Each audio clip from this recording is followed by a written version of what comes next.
Don మీడియాకు స్వాగతం. ఎర్రగొండపాలెంలో 400 కుటుంబాలు వైసీపీలో చేరిక.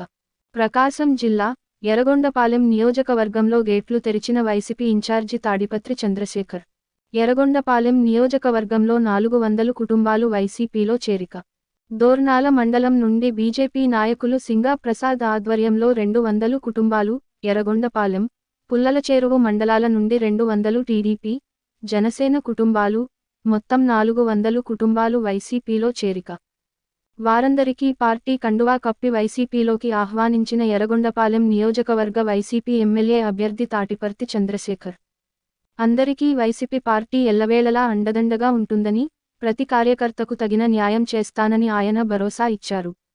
ఈ కార్యక్రమంలో సర్పంచ్ అరుణబాయ్, ఎంపీపీ దంతా కిరణ్ గౌడ్, జడ్పీటీసీ చేదురి విజయభాస్కర్, మండల కన్వీనర్ కొప్పర్తి ఓబుల్ రెడ్డి, వైసీపీ నాయకులు, కార్యకర్తలు పాల్గొన్నారు. విశ్వసనీయ వార్తల సమాహారమే మన డాన్ మీడియా. మరిన్ని వార్తల కోసం మన డాన్ మీడియా ఛానల్ను సబ్స్క్రైబ్ చేయండి. మరికొందరితో చేయించండి. ధన్యవాదములు.